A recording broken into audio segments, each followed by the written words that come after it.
Is there someone controlling capitalism behind the scenes? You've heard about the reptilians, the Rothschild family, even George Soros. But there's one player with much more power than any of these guys, and nobody's ever told you about them. And that, of course, is the government of Norway?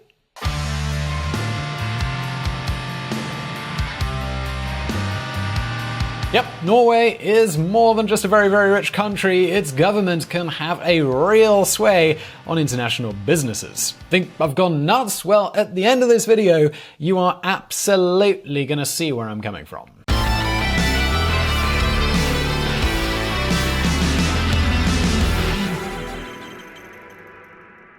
Norway is the only country on the planet where satanic black metal songs are on the Billboard charts. Yes, my dear viewer, if you ever travel to this country and turn up your radio, you might find yourself not listening to Taylor Swift, but instead to bands like Gorgoroth, Mayen, or Lil Meister, and their famous hit titled My Ass.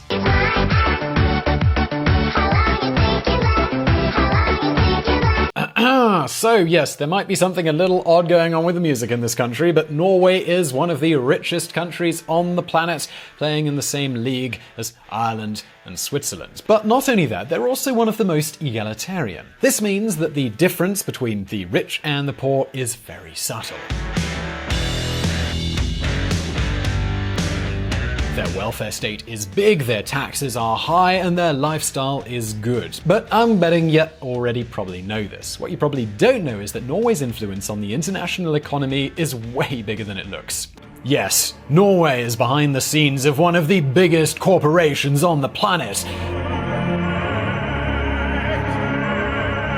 But seriously, don't leave this video right now. I know what you're thinking, and no, this video is most definitely not a crossover with Alex Jones. You see, Norway has a population of less than 5 million inhabitants. New York City has more people. Nonetheless, these 5 million people have big shares in the world's major corporations. Yep, you heard that right. The government of Norway has its own hedge fund, and they are among the main shareholders in a lot of companies like Apple, Facebook, and Tesla. Norway might not have a big military, but they have an army of money ready to influence the world's economy. So the question now is, well, why is Norway so rich and powerful? And how did it get here? Now at this point, you're probably all thinking the same thing, and that is probably oil, and you are actually kind of right. Norway is one of the world's largest oil producers, but they actually have nothing to do with the other oil-rich countries. I mean, just look at this picture. Here you can see the skylines of Riyadh, Saudi Arabia's capital. It looks like a sci-fi city of the future, right? Skyscrapers, modern buildings, and plenty of lights. Now take a look at this picture of Oslo, the capital of Norway. You can probably see the difference, right? Now, if you've been following VisualPolitik for a long time, you already know that having oil is not the same as being rich. In fact, as you can see on this chart, Norwegian crude oil is twice as expensive to extract as Saudi oil.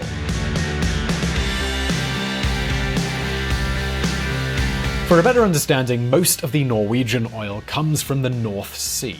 And these oil beds are shared with other countries like the United Kingdom. However, Norway has taken the most advantage of that oil wealth. Okay, and I know what you're probably thinking right now. This is another VisualPolitik video where Simon tells us how wonderful it is and how rich Norway got by privatizing companies, right? Well, actually, this time the story is different. Norway is actually a great example of state capitalism. So now you might be wondering, well, what exactly is state capitalism? Why is Norway so rich and powerful? You still haven't answered the question, Simon. And what does it mean for a government to invest in the stock market? Well, do not worry, because today we're going to answer these questions. But as always, before we do that, let's have a look back at the history.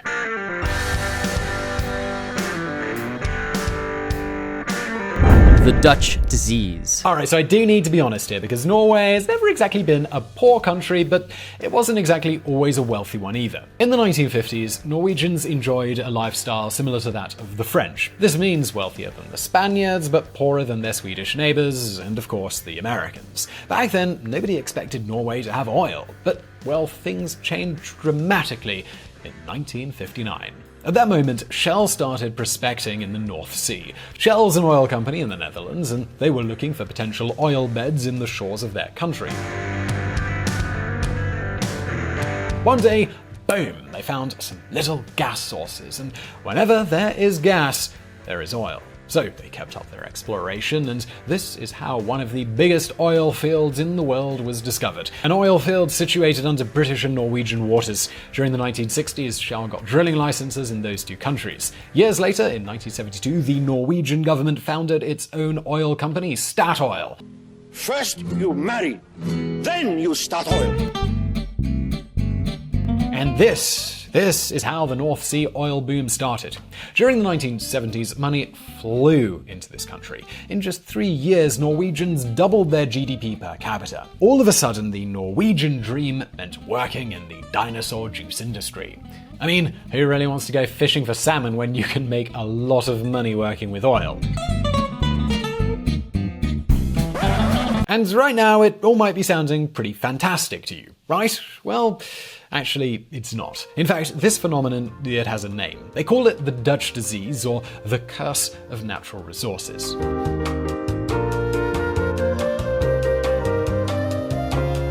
Basically, anytime a country finds oil, its economy goes nuts. The government can waste piles of money while still lowering taxes. Citizens, they want to work in the oil industry because it's the most profitable. And, well, what happens next? Well, in a few years, your economy makes just one thing, dinosaur juice. And when you depend so much on a single product, a small change in the market price puts the whole country on the verge of bankruptcy. This is exactly what's happened in Venezuela and what could soon happen in other countries like Saudi Arabia or Bahrain. And this was the big difference between Norway and the United Kingdom. Both countries had Labour governments, but their policies couldn't be more different.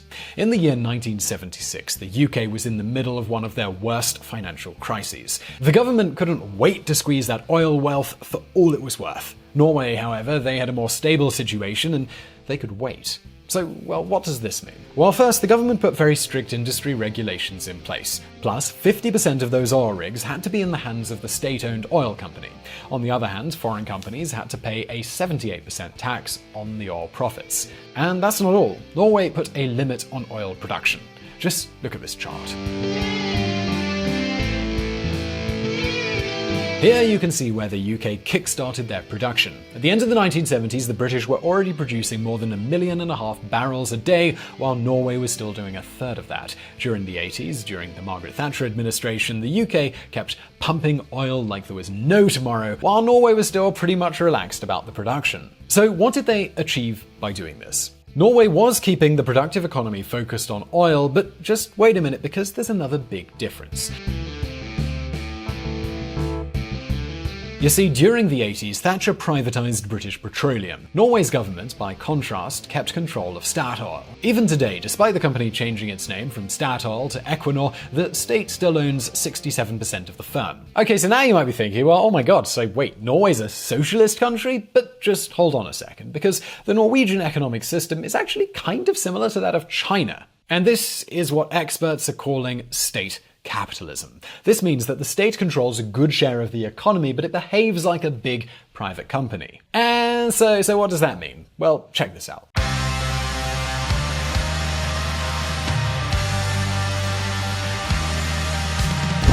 The hedge fund country. Now, before we continue, I should make an aside here, because this beautiful, romantic and sweet melody you're hearing right now is the music of Enderthid, a black metal band that's from... No, they're not from Norway. They're actually from Colombia, but it sounds just like a Norwegian band, and they sent us their music for this video. If you want to hear more of them, we have a link to their channel in the description below.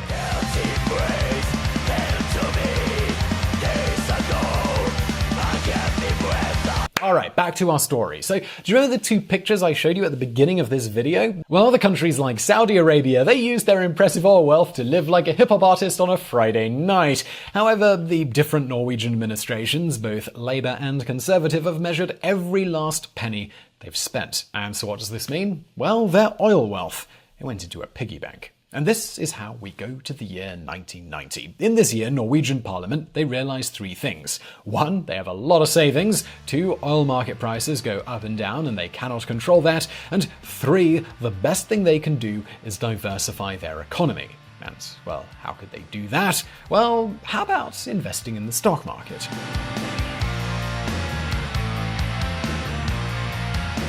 And so, as we say here at VisualPolitik, so it was said and so it was done. This is how the Government Pension Fund of Norway, also known as the Oil Fund, was created. This is a hedge fund controlled by the Norwegian Central Bank. And so now you might be thinking, well, oh yeah, but what's so impressive about that? I mean, there are other countries with sovereign wealth funds. There's China, there's Australia, there's the United Arab Emirates, and yes, that is true. But look, this is one of the biggest of them all. We're talking about more than $1 trillion American dollars. This means that if we divide up this fund by the entire Norwegian population, each citizen has more than $200,000 invested in stocks. But this is not the end of the story. According to the law, nobody can touch that money for any public spending. This means that the government can only use the benefits of the fund, but never the capital. And believe me, we are not talking about a small amount of money here. How Norway's sovereign wealth fund made $130 billion in 1 year. Also, according to the law, they cannot invest in their local economy, only in foreign companies. This is why today Norway holds 1.5% of all of the stocks existing in the entire world. Now, of course, some years are better than others, and according to many analysts, the management of the fund is overly conservative and doesn't make as much money as it could. But the truth is, Norway doesn't just use this for diversification. The oil fund is also a political weapon. Norway's $905 billion oil fund flexes its shareholder muscles. World's largest sovereign wealth fund opposed 6,700 company resolutions last year. For example, every year the Norwegian Central Bank pushes a blacklist with companies that they don't invest in for ethical reasons. This includes weapons manufacturers, tobacco producers, and firms involved in corruption scandals. But this is just the beginning. You see, having stocks of a publicly traded company gives you the right to participate in the shareholders' meetings. You can vote on corporate decisions and even suggest topics for discussion. The more stocks you have, the more important you are in those meetings. Here's an example. This past summer, 2018, Facebook started a new algorithm to filter fake news. They also started to take the wage gap seriously. These two decisions are the outcome of a shareholder meeting. And guess who added those topics to the meeting schedule? Well, yeah, it was Norway. And the same also happens with other companies.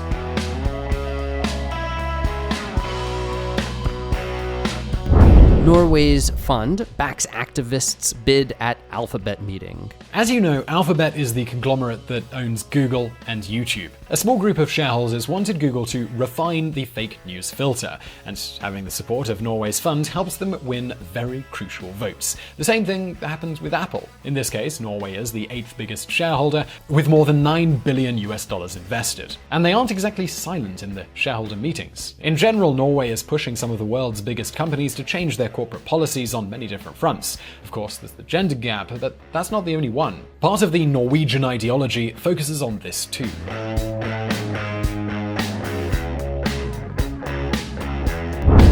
Norway's sovereign fund to focus on high executive pay. In many ways, big multinational executives make big salaries despite the company losing money. We saw this several times during the financial crisis. As you can imagine, shareholders of these companies are not exactly happy with this. But it's hard to speak out when you only hold a small number of shares in the company. And this is where Norway comes in, as it's a loudspeaker for smaller investors. Many countries try to control the world with their militaries. Other countries try to sway foreign governments with diplomacy. Norway expands their power through influence on the biggest global companies. And this is the Norwegian conspiracy. But meanwhile, Norwegian citizens can sleep at night knowing that even if oil prices go down, they have their futures guaranteed.